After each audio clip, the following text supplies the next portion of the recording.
Thank you very much. We are going to the question hour. Shri Sardar Balwinder Singh Bundar. Questioner नहीं है. श्रीमती विप्लव Thakur. Oh, first minister. बाद में. Answer is laid on the table of the house. Shrimati विप्लव ठाकुर. अध्यक्ष जी, इन्होंने जो answer दिया उसमें कहा कि कोई ऐसी प्रपोजल नहीं है, ना ही पंजाब सरकार की है, ना मैं ये जानना चाहती हूँ कि हम अगर स्पोर्ट्स को इतना ज़्यादा बढ़ावा देना चाह रहे हैं और स्पोर्ट्स के लिए हमें फिजिकल एजुकेशन होना, उनका फिजिकल तंदुरुस्त होना बहुत ज़रूरी है। अगर इस बात को ध्यान रखते हुए क्या भारत सरकार फिजिकल सेंटर्स खोलने का पॉलिसी बनाएगी? क्योंकि मैं ये समझती हूँ कि बच्चों को आगे लाने के लिए हमारे उसके लिए बहुत जरूरी है। Thank you. महत्वपूर्ण मुद्दा उठाया है जिससे मैं सहमत हूँ कि फिजिकल एजुकेशन ये व्यक्ति विकास का एक सबसे अहम मुद्दा है, लेकिन आज करिकुलम का बोझ और बहुत सारे स्कूलों में सहूलत न होना, इन सभी कारणों से लेकर अनेक स्कूलों में स्पोर्ट्स कुछ भी नहीं खेला जाता और वो गंभीर मसला है। और इसलिए हमने सीबीएसई द्वारा सभी स्कूलों में 1 घंटा अनिवार्य रूप से फिजिकल एजुकेशन यानी फिजिकल एक्टिविटी होनी चाहिए। ये एक स्पोर्ट्स एक्टिविटी ये कहा है। और दूसरा महत्वपूर्ण हिस्सा है कि स्पोर्ट्स के लिए हमने सरकारी स्कूलों को 5,000 से 25,000 रुपए तक हर साल यानी 500 करोड़ रुपए की लागत से हर स्कूल में स्पोर्ट्स इक्विपमेंट खरीदने के लिए इस बार समग्र शिक्षा नई योजना शुरू की है, उसमें ये अनुसूचित है। राइट। श्री हुसैन दरवाज़ सेकंड सप्लीमेंट। प्रॉब्लम आता है वो ग्राउंड का, ग्राउंड स्कूल के लिए ग्राउंड नहीं होता। तो मेरी एक सजेशन है, मंत्री महोदय ने एक प्रयास करना चाहिए कि हर गांव में कम से कम 1 हेक्टेयर जगह ये ग्राउंड और रिक्रिएशन के लिए रखनी चाहिए और स्कूल को बच्चों को खेलने के लिए उसका इंतजाम होना चाहिए। ये सरकार इसके बारे में विचार करेगी क्या? ऐसा है, सरकारी और प्राइवेट स्कूलें मिलकर लगभग 13 लाख स्कूल देश में है। उसमें आधे से ज़्यादा लोगों के पास खुद के ग्राउंड के जैसा सुविधा है, लेकिन आधे से ज़्यादा में नहीं है और इसलिए this is suggestion for action. ठीक है, thank you. Shri Subhash Chakraborty. Subhash, sorry. To raise two questions before Honorable Minister, through your honor, whether there is any specific physical education syllabus recommended by the Ministry to ensure that training in athletics and sports begins at the school level itself, and the minimum qualification recommended for physical education teachers. Thank you, मंत्री जी। Education teachers जहाँ है, physical education का activity होनी चाहिए। एक दिन प्रधानमंत्री जी ने जब छात्रों से संवाद किया तो भरे हुए विज्ञान भवन के ऑडिटोरियम में पूछा कि रोज 3 बार खेलने के कारण पसीना किसको आता है, तो एक हाथ भी ऊपर नहीं उठा। इसका मतलब लोग खेलते नहीं। तभी प्रधानमंत्री जी ने कहा केवल कंप्यूटर, मोबाइल और टीवी और किताब ये पढ़ाई नहीं है, पढ़ाई ग्राउंड में भी होती है और महत्वपूर्ण है। और इसलिए एक तरफ हम करिकुलम भी कम कर रहे हैं और दूसरी तरफ physical education, value education, life skill education और एक्सपीरियंशियल लर्निंग को जगह दे रहे हैं। Thank you. Question number 227। Question 227, sir. Minister, this question is specific to certain floods sectors of Dwarka. So questions or supplementary also should be in the direction. A statement is laid on the table of the House, sir. Shri Bhattacharya. Sir,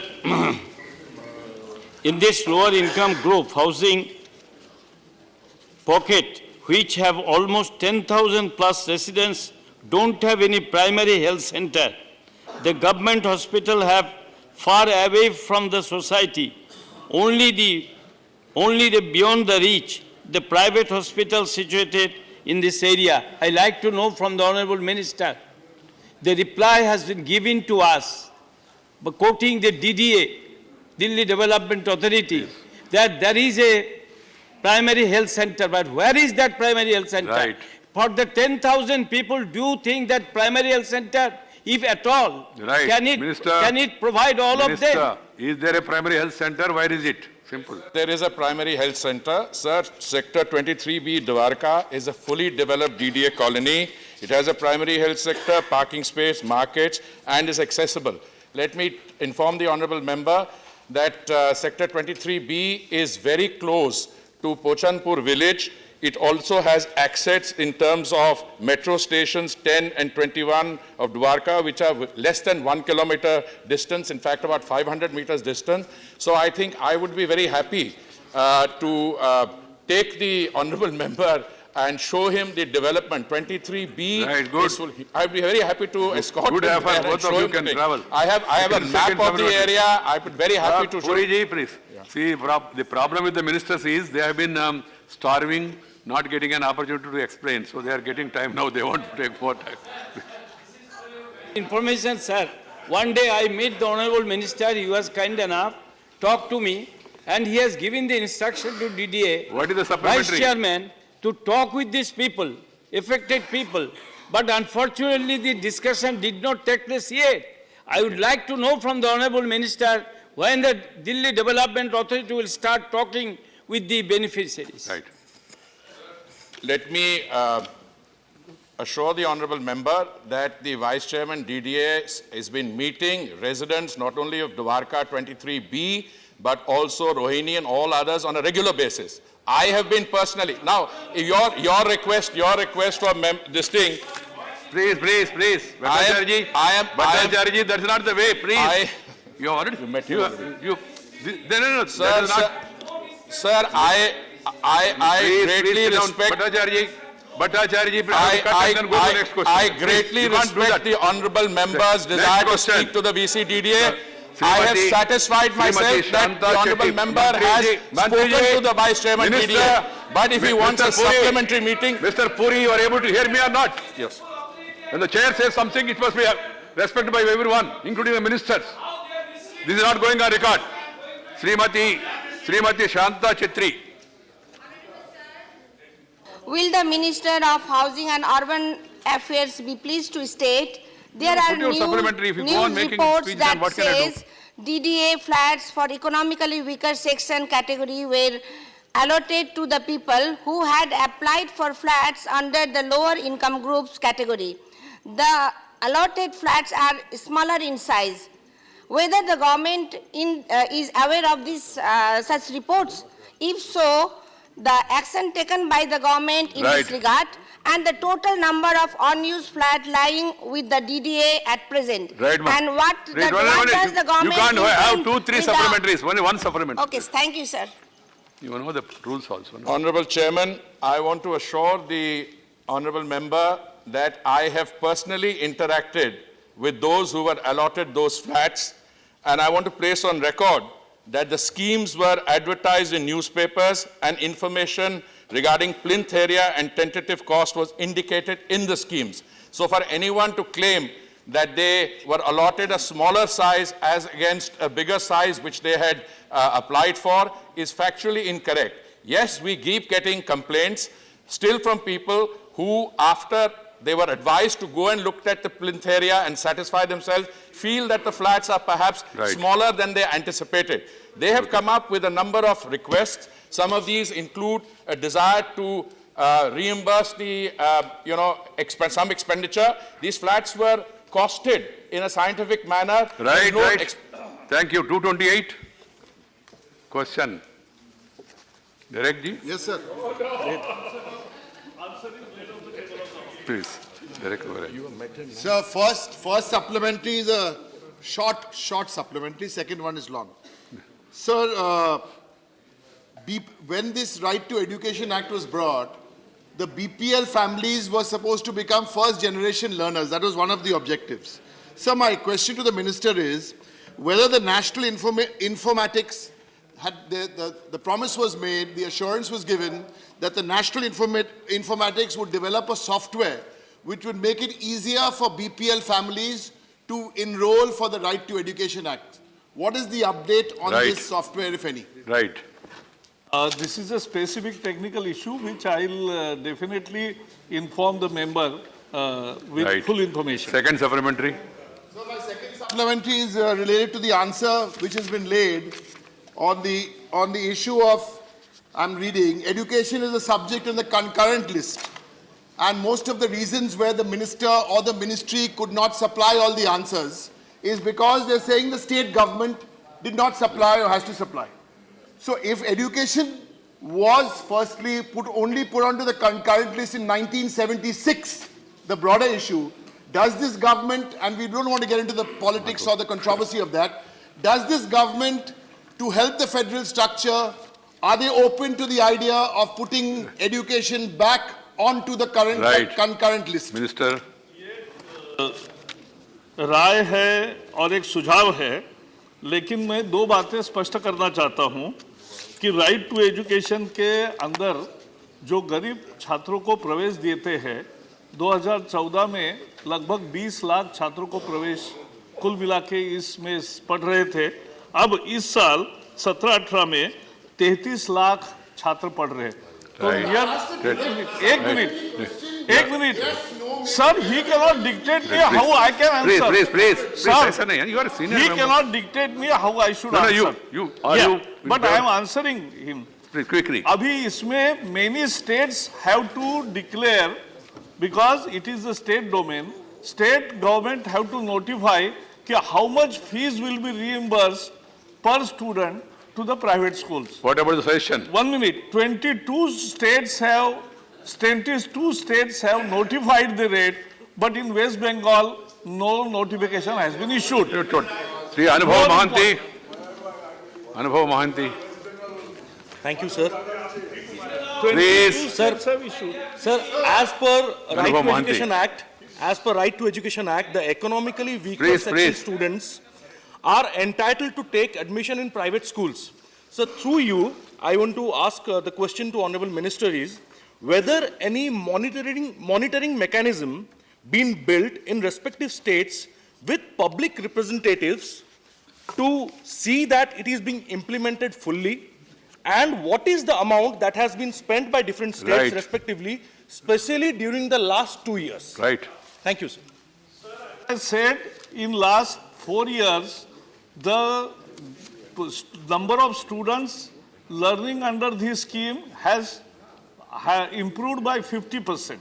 So from 20 lakh to 33 lakh, तो उतना expenditure ज़्यादा हुआ है.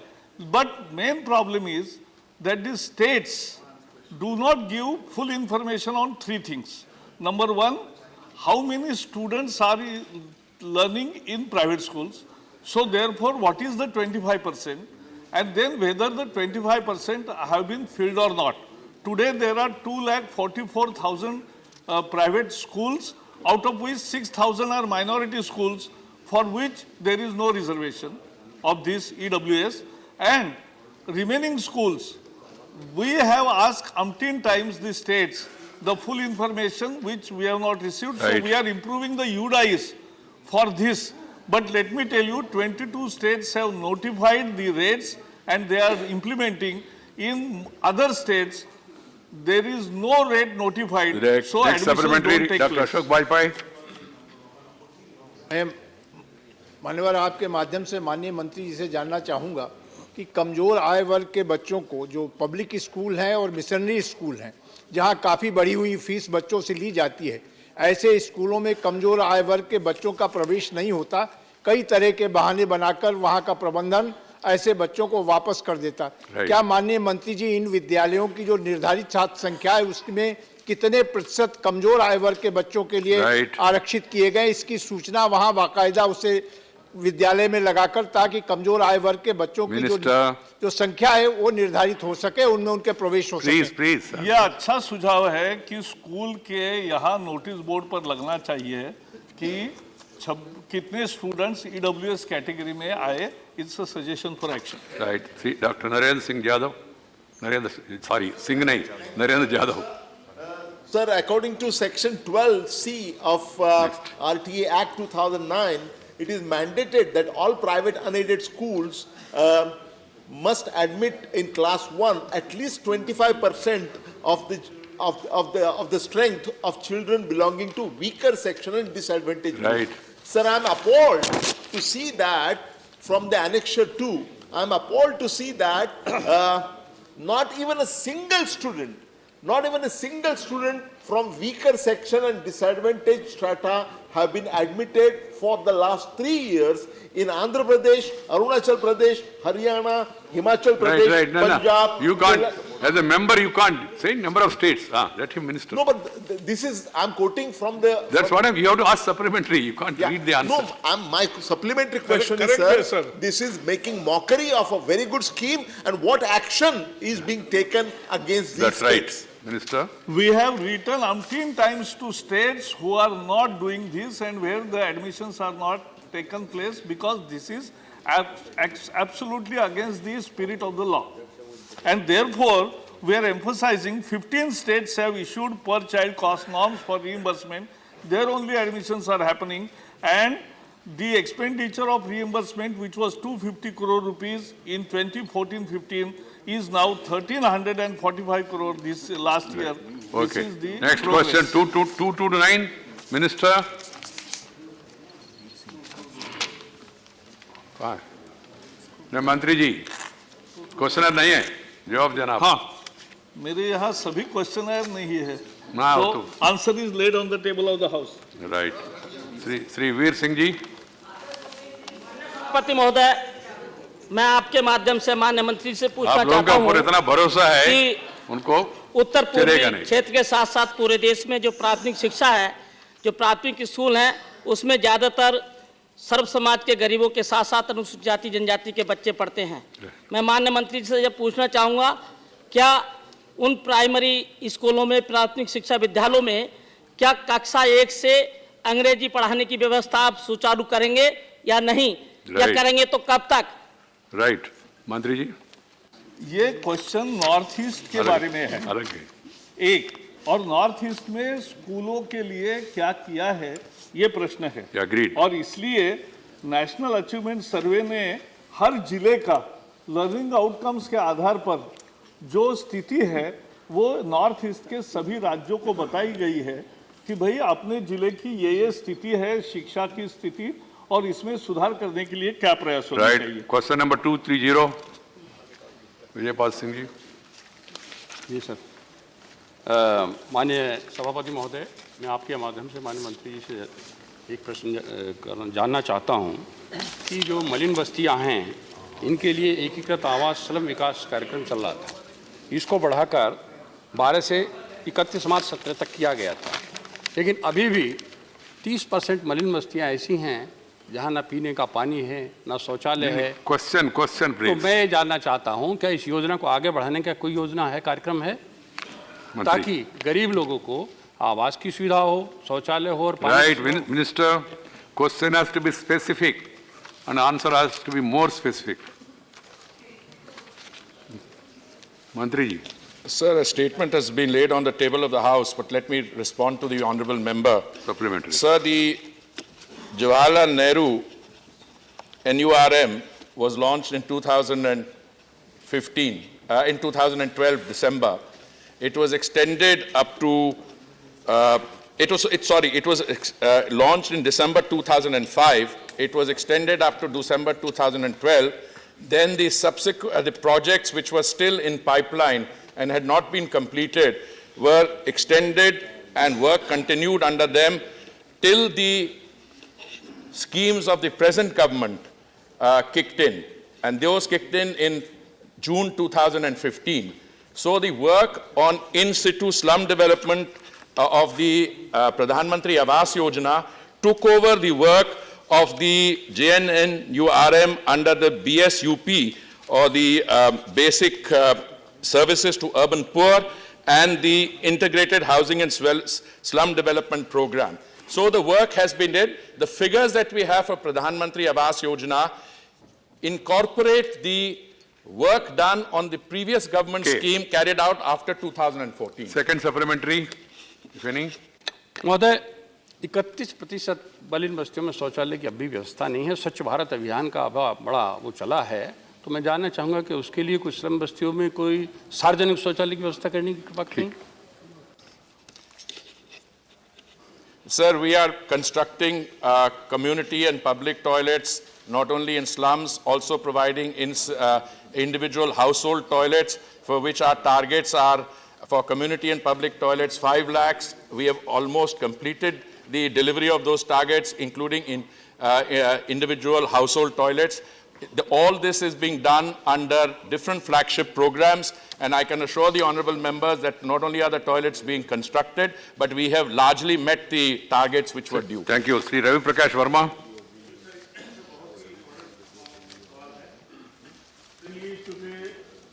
शहरों की तरफ migration हो गया है देहात से, तो लगभग हर शहर में स्लम्स बन रहे हैं बड़े पैमाने पर। सर, जो मैं लिस्ट मुझे मंत्री जी ने इसमें दी है, सर उसमें मैं देख रहा हूँ कि जो सिलेक्शन हुए हैं बड़े सिलेक्टिव हैं और लगभग सभी ज़िले इसकी जद में नहीं हैं। सर, मैं I come from Lakhimpur Kheri. Sir, वहाँ पर आज भी बहुत बड़ी तादाद में स्लम्स हैं, लेकिन इसमें कहीं कोई जिक्र नहीं है, कोई स्कीम, कोई लॉ वहाँ पर चलाई जा रही है। सर, मैं जानना चाहता हूँ कि क्राइटेरिया क्या है और कैसे इसको कैटर करेंगे आगे, जो स्लम्स लगातार बढ़ रहे हैं। मंत्री जी। Sir, the movement of our citizens from rural areas to semi-urban and urban areas is an autonomous process which takes place all the time. We have provisions under different flagship programs to meet the demands posed by this ongoing migration into urban areas.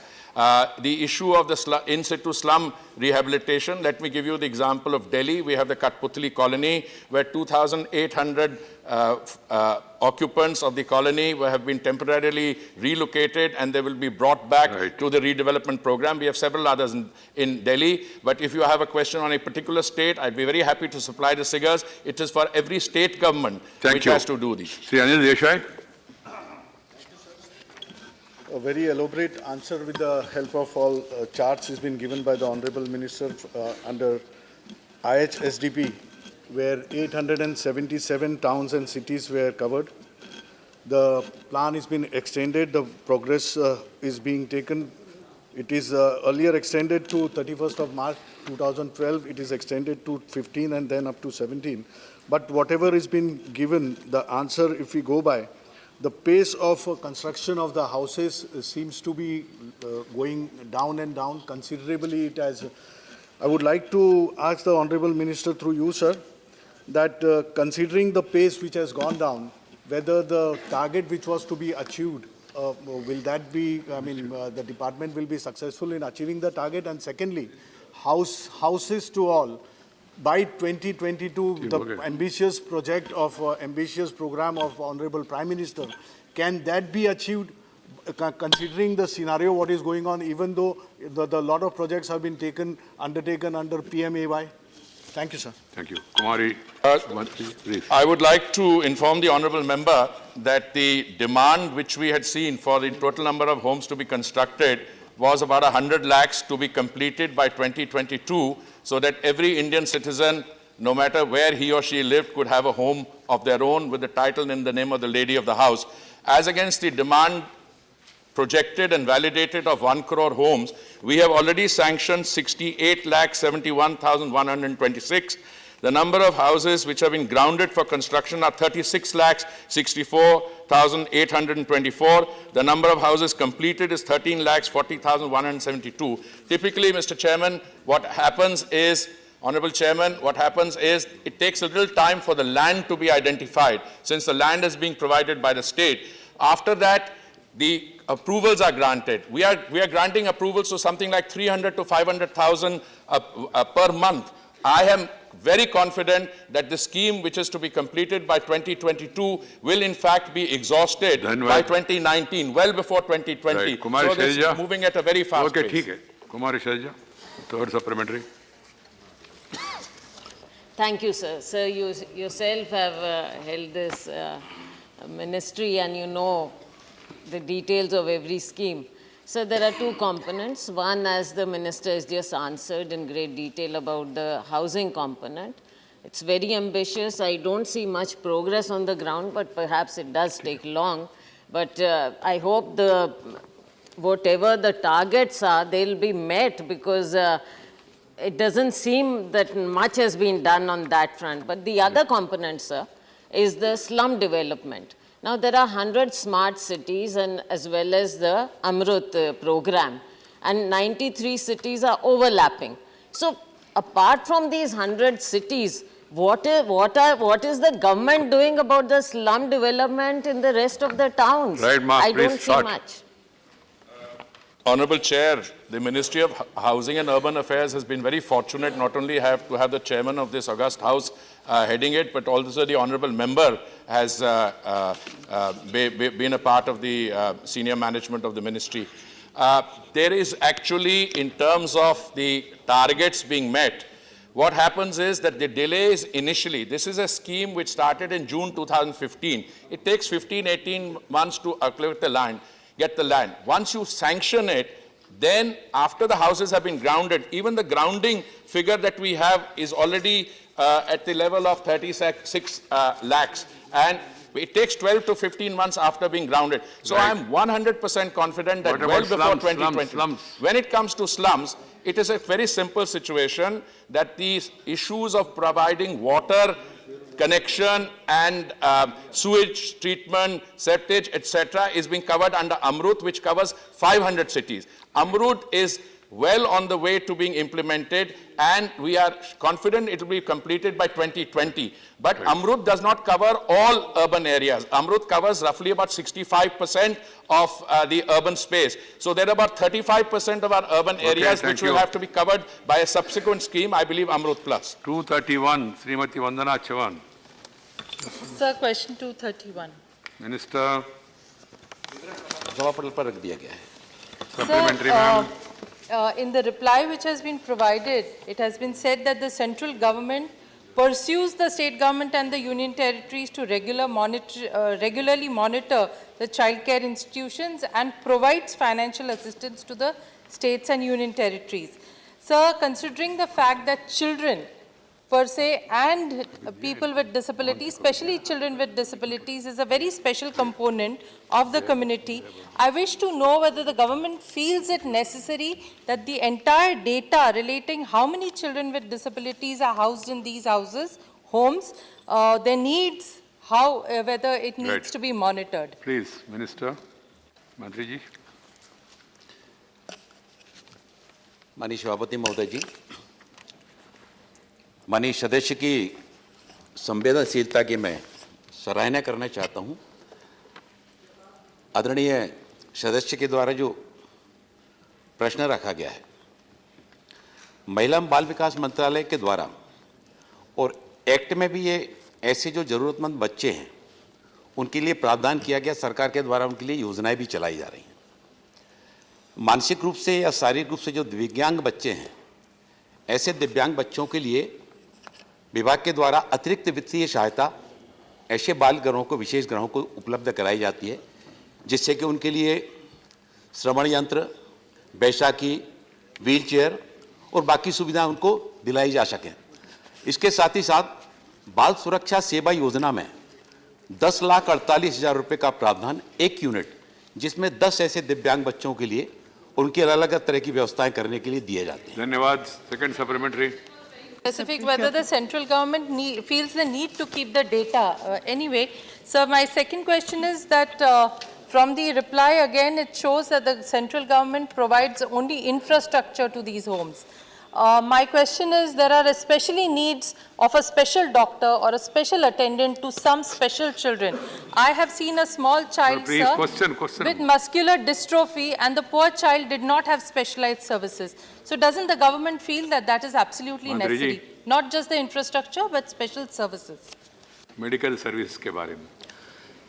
माननीय सदस्य ने जो विशेष उनके लिए चिकित्सा की बात की है, विभाग के द्वारा बच्चों के लिए अतिरिक्त सहायता उपलब्ध कराई जाती है. जहां तक चिकित्सा की बात है, चिकित्सा के लिए उनको जो है ना मनोरंजन चिकित्सालयों के माध्यम से वो सुविधा उपलब्ध कराई जाती है.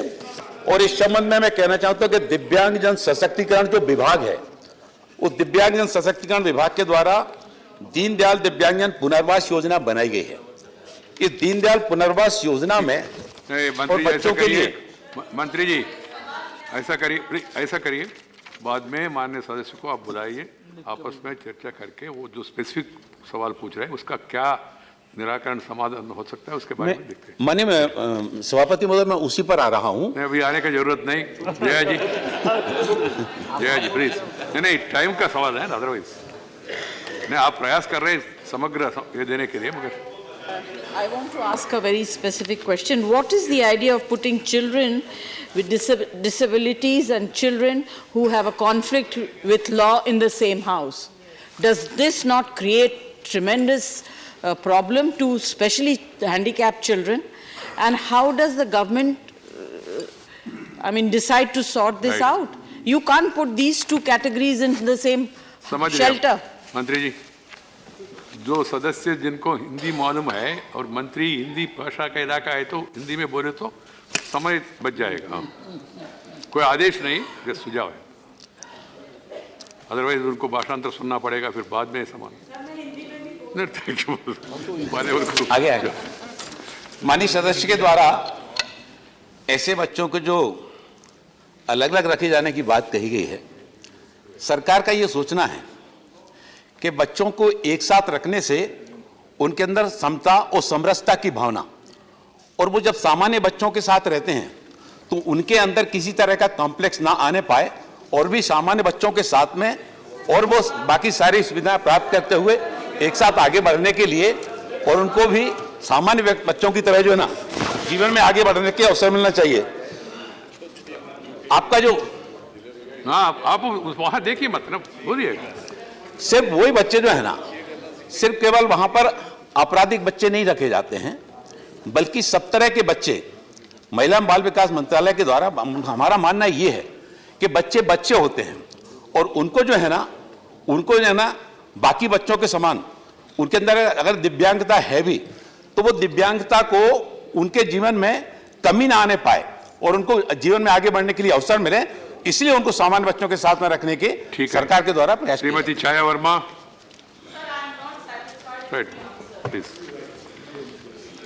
मान्यवर, मैं आपके माध्यम से मंत्री जी से जानना चाहती हूँ। यही मंत्री जी ने पहले भी एक सवाल मेरे सवाल का जवाब दिया था, जिसके लिए मैंने कहा कि आई एम नॉट सैटिस्फाइड। आपके माध्यम से मैं मंत्री जी से जानना चाहती हूँ, क्या महिला बाल विकास विभाग मादक द्रव्यों से प्रभावित बच्चों के लिए कोई विशेष व्यवस्था करती है क्या?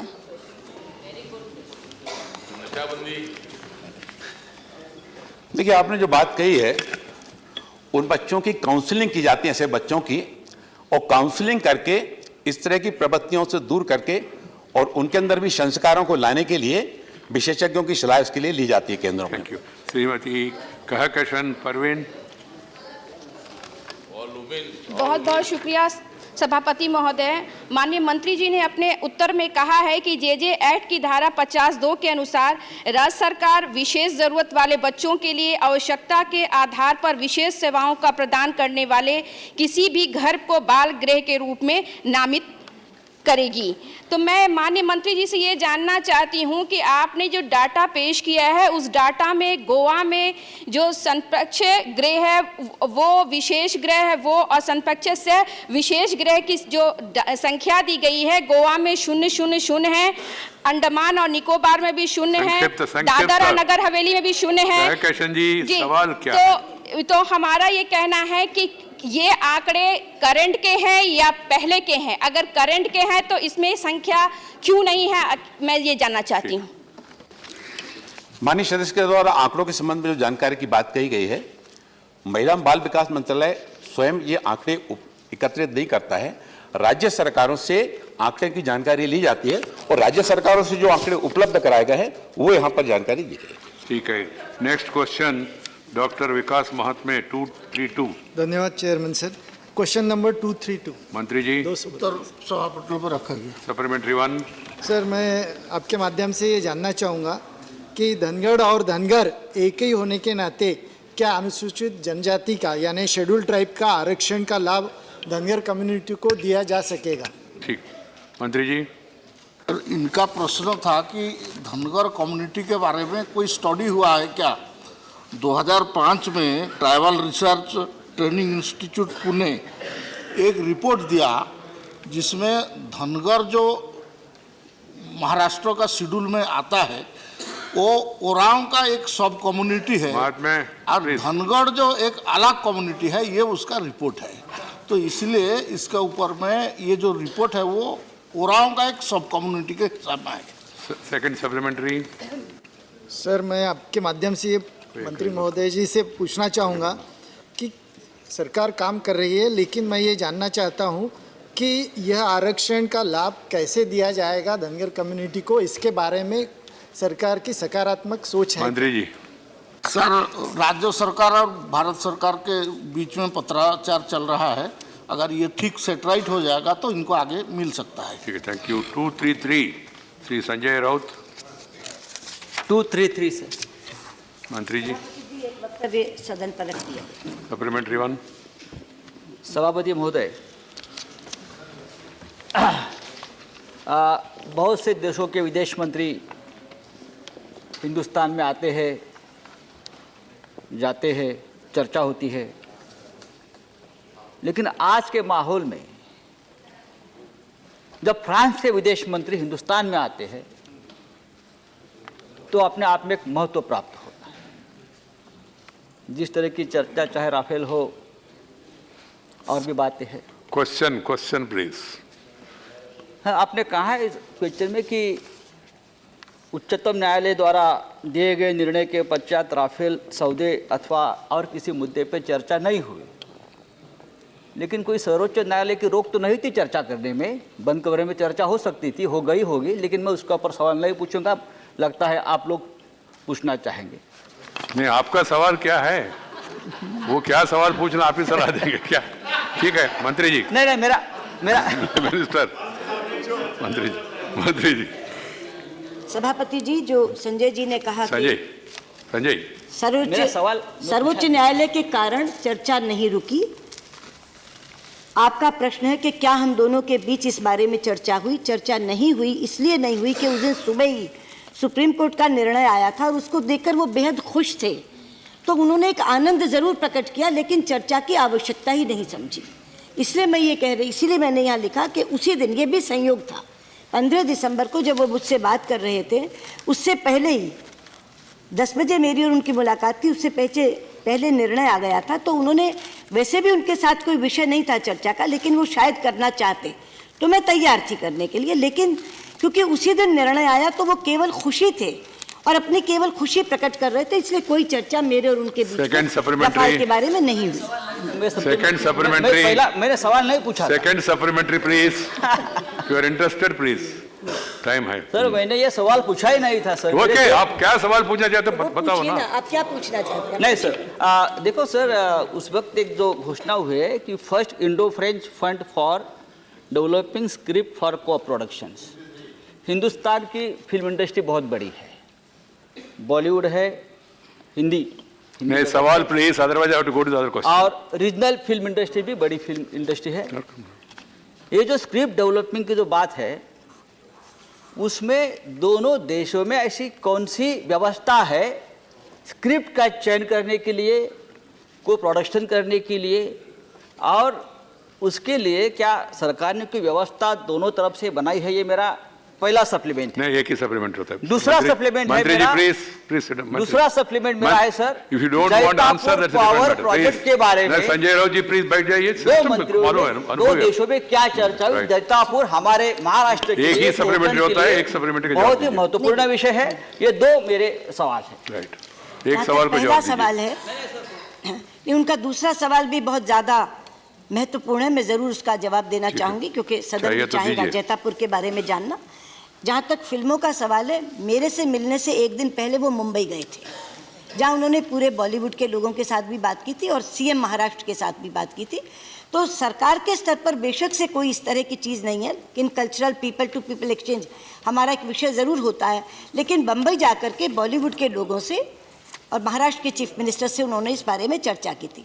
जहाँ तक जैतापुर का सवाल है, निश्चित तौर पर आप उसको जानना चाहेंगे, तो मैं बताना चाहूँगी सभापति जी कि जैतापुर न्यूक्लियर पावर प्लांट है। सिविल न्यूक्लियर कोऑपरेशन में हमारी और फ्रांस की काफ़ी से ज़्यादा अच्छी मित्रता है, सहयोग भी बहुत चल रहा है।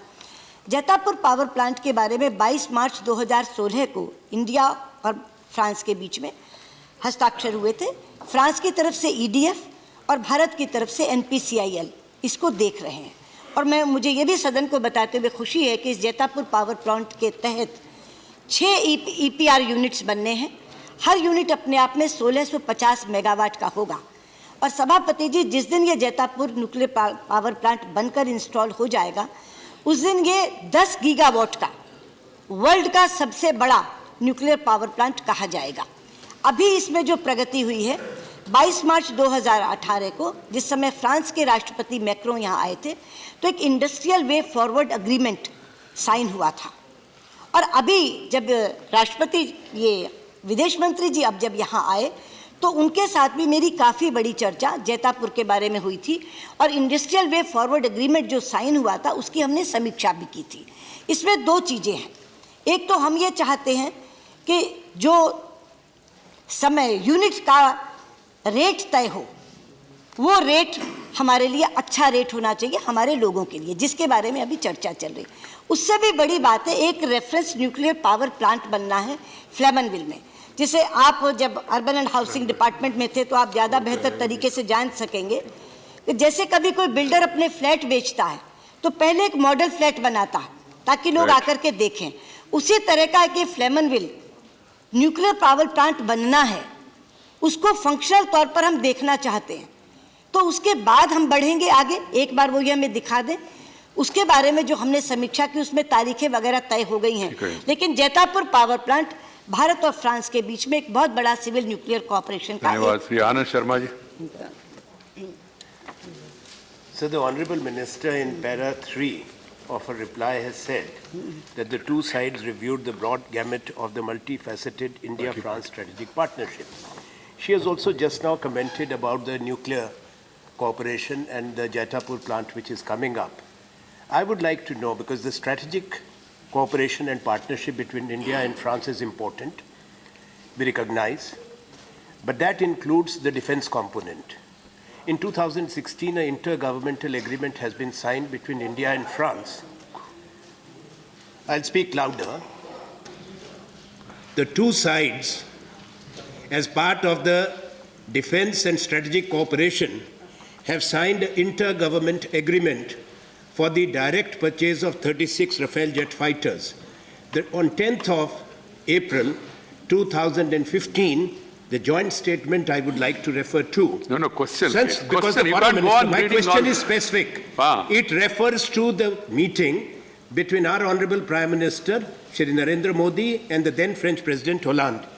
Will the government make public the minutes of the meeting that were kept? Because Right. there is a controversy, and that would settle it once for all, one way or the other. Minister. Anand ji, कोई controversy है नहीं, केवल controversy आप लोगों के दिमाग में है। और मैं आपसे बताऊं, जितने भी कंट्रोवर्शियल इश्यूज आपने उठाए थे, वो सबका जवाब एक एक करके सुप्रीम कोर्ट, जो कि सर्वोच्च न्यायालय है हमारे देश का, हर एक का जवाब उन्होंने दे दिया। उसके बावजूद भी अगर आप कंट्रोवर्सी शब्द का इस्तेमाल करें तो मैं कहना चाहूंगी, सभापति जी, आप भी जानते हैं कोई कंट्रोवर्सी नहीं है, पूरा देश जानता है कोई कंट्रोवर्सी नहीं है। एक एक मुद्दे को उठाकर सुप्रीम कोर्ट ने चीजें क्लियर कर दी। उसके बाद भी अगर इनके दिमाग में कंट्रोवर्सी बनी हुई है तो उसका कोई जवाब नहीं दे सकता। श्री सुकेंद्र शेखर राय। Right. Okay. No, please. Nothing go on record. Sukendra Shekhar Rai, please. Sir. No, you are satisfied or not, that's a different matter. This is a question hour. This is a question. I have allowed your question and she has answered.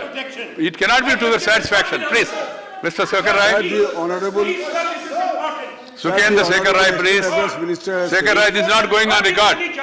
This is not going on record. Sir अभी आदरणीय विदेश मंत्री जी ने बताया कि Please, Anand Sharma ji, please. This is not the way. This is not the way. This is parliament. That's why I'm telling you. Please, we have to be like parliamentarians. Please, come on. Nothing is going on record. Nothing going on record. Nothing is going on record. Yeah, you have got every right. Yeah, you have got every. She has replied already. Yeah, sir, 30 seconds, let them walk out, then I can be able to. Sir, Honorable External Affairs Minister has just now said कि हमने Rafale चर्चा नहीं की, क्योंकि उस दिन supreme court का नतीजा निकला और बहुत खुश थे वो फ्रांस के विदेश मंत्री।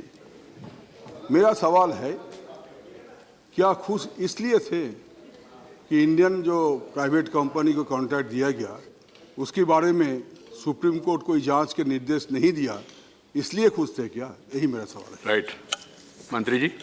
मैंने पहले कहा कि ये विषय ही नहीं था चर्चा का हमारे बीच में, लेकिन चूंकि निर्णय आया उस दिन तो उनको ये लगा कि एक विवाद जो देश में बना हुआ था वो विवाद समाप्त हो गया, इसके लिए खुश थे, किसी एक चीज के लिए नहीं। उनको जब वो आए तो क्योंकि अपने देश में एक विवाद बना हुआ था और उस दिन सुप्रीम कोर्ट के जजमेंट के बाद सारी चीजों का विवाद खत्म हो गया। आपने देखा एक एक इश्यू को उठाया सुप्रीम कोर्ट ने और एक एक पर उन्होंने ये कहा कि ये भी क्लीन है, ये भी क्लीन है, ये भी क्लीन है, तो उनकी ये खुशी वो प्रकट हो रही थी, लेकिन चर्चा हमारी इस विषय पर नहीं हुई। संजय सिंह। मंत्री जी की बातें अपने आप में विरोधाभासी है। मैं याचिका करता हूं सर इस पूरे मामले में सुप्रीम कोर्ट में, और सुप्रीम कोर्ट के जो जजमेंट की बात हो रही है उसमें सीएजी ऑडिट राफेल का हो चुका है, ऐसी जानकारी सरकार के द्वारा दी गई। पीएससी ने सर सवाल क्या है? सवाल व्हाट इज योर क्वेश्चन? मैं पीएससी ने you can not give answer ना, you have to raise question. Supreme court के ऑर्डर का जिक्र किया सर, मैं याचिका करता हूं पीएससी ने उस सीएजी ऑडिट को एग्जामिन कर लिया, इस बात का भी जिक्र किया गया, तो ये गलत जानकारी सुप्रीम कोर्ट में देकर निर्णय लिया गया है। मैं ये पूछना चाहता हूं, फ्रांस के राष्ट्रपति, फ्रांस के विदेश मंत्री के साथ आप कह रहे हैं राफेल पर कोई चर्चा नहीं थी, और फिर विरोधाभासी बात आप कह रहे हैं कि वो इस निर्णय से खुश थे। क्या इस बात से खुश थे कि अनिल अंबानी को ठेका मिल गया? ये तो this not going on record, मतलब नहीं है। We are going to next question. सवाल फ्रांस के नेक्स्ट क्वेश्चन, सरकार पर उठ रहे हैं। What the chair says and member asks officially, that only goes on record, not the one which is made by members without permission, that has to be understood by all. का उनसे कोई चर्चा नहीं हुई, और खुशी होना और चर्चा ना होना दोनों के बीच में क्या विरोधाभास है? खुशी तो प्रकट हो रही थी उनकी बात से, उनके चेहरे से प्रकट हो रही थी, क्योंकि सुप्रीम कोर्ट के माध्यम से हिंदुस्तान में चला हुआ एक विवाद समाप्त हो गया था। 2, 3, 4 तो कौन सी चीज विरोधाभासी कही है? 2, 3, 4 Shrimati Vijaya Satyanath, member is not there, no supplementary. Answer is laid on the table Go of the to House. 2, 3, 5 Sri Rita Brata Banerjee. Sri Rita Brata Banerjee. Supplementary on this. Supplementary, please.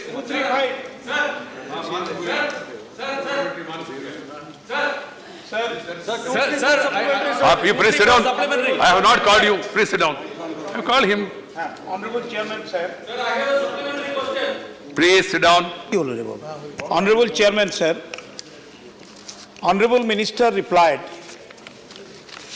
out of 11 crore 74 lakh 23,551 enrolled students from class 1 to class 8, 9 crore 2 lakh 69,822, 77 persons, they have linked with other in midday meal project in our country, except the state Jammu and Kashmir, Assam and Meghalaya. What is your question? Sir, the rest of the students, 2 crore 71 lakh 53,729 who are not till date linked with other, what is their fate? Right. How they will be abused? Very relevant question, please.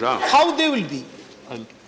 Yes. आधार हो या न हो, सबको mid day meal scheme मिलता है और mid day मिलता है मिल। Sir, second supplementary.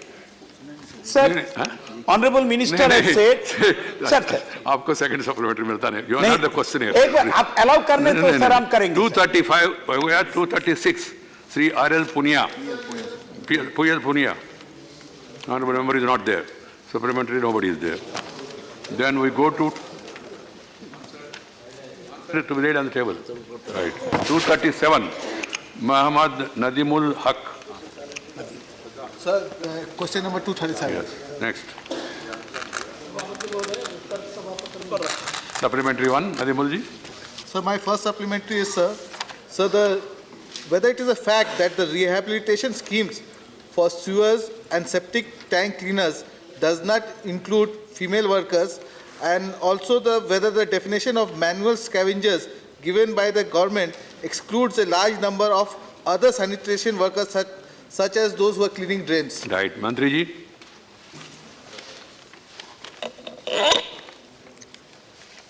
सफाई से संबंधित कर्मचारी जो भी हैं उन सब के लिए योजनाएं बनाई गई है, परंतु विशेष रूप से जो सीवेज टैंक में सफाई करते हैं उनकी है, और उसके अलावा नाली साफ करते हैं उनके लिए भी योजनाएं बनाई गई है, और उन सब योजनाओं का लाभ संबंधित को देने का प्रयास सरकार के मेरे मंत्रालय द्वारा किया जा रहा है. Second supplementary. But female workers, he has not replied, sir. He said worker means worker, he said. Both. Sir, whether the government has released funds for the self-employed scheme for rehabilitation of manual scavengers only up till September 2017, sir. Why it has not been released after that? And sir, the survey that has been carried out in only 121 districts out of the 600 districts, sir. Mantri What ji. about the rest of the districts?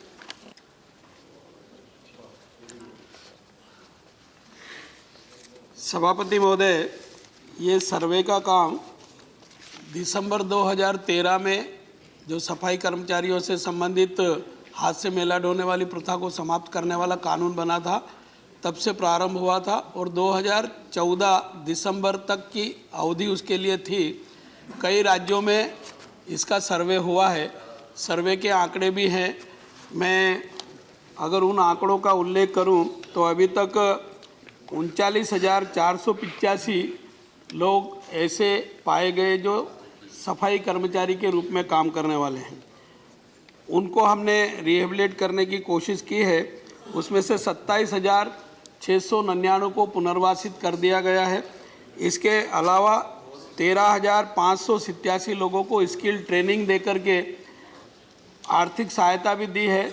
लगभग 955 करोड़ की आर्थिक सहायता शुरू से लेकर के अभी तक हुई है. अभी वर्तमान में 163 जिले जो 17 राज्यों में हैं उनमें सर्वे कराने का काम फिर से हमने करवाया है. 25,276 ऐसे लोग पाए गए हैं, उसमें महिला भी है, पुरुष भी है, जो हाथ से मेला ढोने वाली प्रथा के अंतर्गत काम करते हैं. उसमें से 14,612 को हमने रिहेबिलिट किया है. Thank you. Shri Manoj Kumar Jha.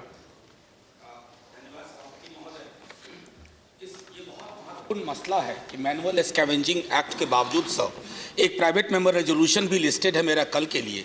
Sir, इसके लिए कॉम्पनसेशन, एक तो स्टैंडर्ड ऑपरेटिंग प्रोसीजर पर कोई काम नहीं हो रहा है. प्रतिदिन हत्याएं लगभग हो रही हैं, और हत्याओं के बाद हम सहानुभूति करते हैं, नॉमिनल कॉम्पनसेशन होता है, और फिर सभ्यता आगे बढ़ बैठती है. सर, ये सर हमारे मुंह पे पूरे सभ्यता पर तमाचा नहीं. Compensation has to be at par with maximum compensation offered to the martyrs as well. मंत्री जी. माननीय सभापति महोदय, कंपनसेशन के संबंध में माननीय उच्चतम न्यायालय ने 1993 में एक निर्णय दिया था, और उस निर्णय के अनुसार ये आदेशित हुआ है कि सीवेज टैंक में जो लोग काम करते हुए मर जाएंगे उनको 10 लाख रुपए तक का मुआवजा देने की व्यवस्था करें. हमारे मंत्रालय ने वो व्यवस्था की है. अभी तक 331 लोग, हमारी जो जानकारी है उसके अनुसार, सीवेज टैंक में सफाई करते हुए मारे गए. उसमें से 210 लोगों को हमने 10 लाख रुपए प्रति व्यक्ति के मान से कंपनसेशन दे दिया है, और 47 लोग ऐसे हैं जिनको वहाँ की राज्य सरकार ने ठेकेदार से समझौता कराकर किसी को 3 लाख दिलवा दिया, किसी को 5 लाख दिलवा दिया, किसी को 8 लाख दिलवा दिया. उन सबको भी हम 10 लाख रुपए तक की धनराशि दिलवाने का प्रयास कर रहे हैं. संबंधित राज्य सरकारों के साथ निरंतर कोशिश करते रहते हैं. 238 श्री शमशेर सिंह दिलो. 238 सर. मंत्री जी. सभापति महोदय, उत्तर सभा पटल पर रखा गया है. सप्लीमेंट्री. चेयरमैन सर, मेरा स्पेसिफिक क्वेश्चन था जिसका सही जवाब नहीं मिला कि whether details of bona fide student who have suffered due to non release of stipend. ये मेरा स्पेसिफिक क्वेश्चन था कि कितने ड्रॉप आउट हुए, कितने लोगों को जो जिनको स्कॉलरशिप नहीं मिला वो कितनी गिनती है, उसका आपने कोई स्पेसिफिक जवाब नहीं दिया। राइट। आपने बोल दिया स्टेट सब्जेक्ट है। सेकंड मेरा सर क्वेश्चन था कि क्या कोई इसमें कोई स्कैम हुआ, उसका कोई इन्वेस्टिगेशन एजेंसी को सौंपा गया, उसका भी जवाब नहीं दिया। मैं मंत्री महोदय से जानना चाहता हूं कि इसके बारे में विषय आया। सभापति महोदय, ये विषय राज्य सरकार से संबंधित जानकारी जो प्राप्त होती है हमको, उसके आधार पर हम प्री मैट्रिक और पोस्ट मैट्रिक स्कॉलरशिप रिलीज करते हैं। छात्र संबंधित संस्थानों में प्रवेश लेते हैं, उसकी जानकारी संबंधित संस्थान द्वारा राज्य सरकार के माध्यम से हमारे पास भेजी जाती है। जो जानकारी हमारे पास भेजी जाती है, उन छात्रों की संख्या के मान से जो हमको छात्रवृत्ति देना चाहिए उतनी छात्रवृत्ति हम रिलीज करते हैं। जो छात्रवृत्ति हमने राज्यवार रिलीज की है उसके आंकड़े मेरे पास है। अब उन्होंने कहा कि जो योग्य नहीं है, अब योग्य है कि नहीं है वो तो राज्य सरकार निर्धारित करती है और हमारे पास लिस्ट भेजती है। जो लिस्ट हमारे पास आती है उसके आधार पर हम राइट। सेकंड सप्लीमेंट्री, कैग ने ऑडिट किया है और 500 करोड़ रुपए का पंजाब में इसका स्कैम हुआ है। जो ये स्कैम जो जिसकी वजह से लाखों स्टूडेंट जो शेड्यूल कास्ट थे वो सप्राइज हुए, उनको ड्रॉप आउट कर दिया गया। और क्या कैग की रिपोर्ट पर कुछ सेंट्रल गवर्नमेंट, क्योंकि इन्होंने कहा है कि स्टेट सब्जेक्ट है, जो जब पैसा सेंटर दे रहा है तो सेंट्रल गवर्नमेंट जो 500 करोड़ रुपए का वहां पर स्कैम हुआ है पंजाब में, उसके बारे में क्या कोई एक्शन लेंगे कि नहीं लेंगे? मंत्री जी, माननीय सदस्य ने जो पूछा है इसमें सत्यता है। कुछ राज्यों में छात्रों को छात्रवृत्ति नहीं मिलने के कारण हम लोगों के पास जानकारी आई, शिकायत आई। हमने प्रयास किया कि उनकी जांच की जाए। जांच हुई है और जांच में कुछ राज्यों ने ये स्वीकारोक्ति भी की है और ये कहा है कि हम जांच करके पूर्ण प्रतिवेदन आपको देंगे। जब उनके प्रतिवेदन मैं बता रहा हूं, दुल्ला साहब मैं क्वेश्चन नंबर 239 बैठे। दुल्ला साहब पूरी बात तो सुनो। मंत्री जी आप बैठ जाइए। मेरी पूरी बात तो सुनो। क्वेश्चन 239 कुमार केतकर। तो वो जानकारी आने के बाद मंत्री जी नहीं हो गया, मैं आगे गए। कोई नियम नहीं पालन करेगा उनको मैं मौका नहीं दूंगा। ये रिकॉर्ड में नहीं जाएगा। सर मैं उसी से संबंधित कह रहा था, पंजाब में घपला हुआ था। मिनिस्टर 239 मैं तो कह रहा हूं।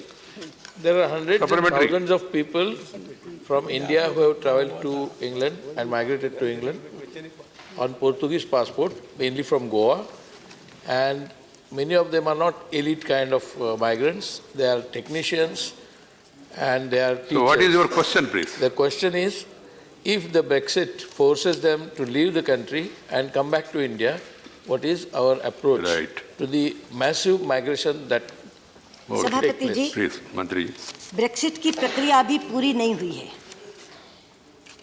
आपको जानकारी है और मैं सदन को जानकारी देना चाहती हूँ कि काफ़ी महीनों की निगोशिएशंस के बाद 28 नवंबर को एक अग्रीमेंट, विड्रॉल अग्रीमेंट के नाम से यूके और ईयू के बीच में साइन हुआ था। अभी 7 जनवरी से ब्रिटिश पार्लियामेंट पर इस पर चर्चा होने वाली है और 14 से 18 जनवरी का जो सप्ताह होगा उसमें पता चलेगा कि यूके और ईयू के रिलेशनशिप्स क्या होंगे। तो अभी से किसी चीज़ के बारे में कहना तो निश्चित नहीं है, लेकिन मैं इतना कहना चाहती हूँ कि ये यूके ने ज़रूर तय किया है कि जो ईयू के में रहने वाले लोग थे वो जब तक ये प्रक्रिया पूरी नहीं हो जाती, जिसमें 2 साल लगेंगे, तब तक उनके ऊपर कोई आंच नहीं आएगी। उसके बाद की जो अनिश्चितता है वो इस वोट के बाद पता चलेगी। Thank you. Second supplementary question 240 question और नहीं है।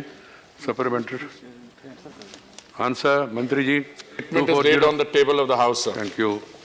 We will go to statement by Minister correcting answer to question. Shrimati Sushma Swaraj. सभापति जी, मैं पड़ोसी देशों में धार्मिक अल्पसंख्यकों के उत्पीड़न के संबंध में दिनांक 19 जुलाई 2018 को उत्तर देने के लिए पूछे गए राज्यसभा तारांकित प्रश्न संख्या 20 के भाग क से न के उत्तर में पूरक प्रश्नों पर चर्चा के दौरान दिए गए वक्तव्य में एक विनयपूर्वक संशोधन करना चाहती हूँ। मैं अपने इस वक्तव्य को सुधारने के लिए सदन को वास्तविक स्थिति से अवगत कराना चाहती हूँ कि नागरिकता संशोधन विधेयक 2016 लोकसभा में 19 जुलाई 2016 को रखा गया था। उसके पश्चात ये बिल 11 अगस्त 2016 को लोकसभा ने दोनों सदनों की संयुक्त समिति को भेजने का प्रस्ताव स्वीकार किया, जिसे राज्यसभा ने 12 अगस्त 2016 को अनुमोदित कर दिया। ये बिल अभी संयुक्त समिति के पास लंबित है। Thank you. Happy for a small thing that the questions are all completed today. I compliment all the members. 0 hour also and special mention. 0 hour special mention questions also. नहीं, मैंने कहा compliments to the members. Yes. No, you are strong. You are capable enough to protect yourself and also protect the chair also, please. The House is agreed, Ramdas ji, please. नहीं, शांति से चलना चाहिए। Okay, इसी तरफ चलना चाहिए house. House is और जो 3 दिन के बाद वेल में आएगा उनके ऊपर का कार्रवाई करो। ठीक है। 3 दिन के बाद जो भी कोई house is adjourned till 2 PM.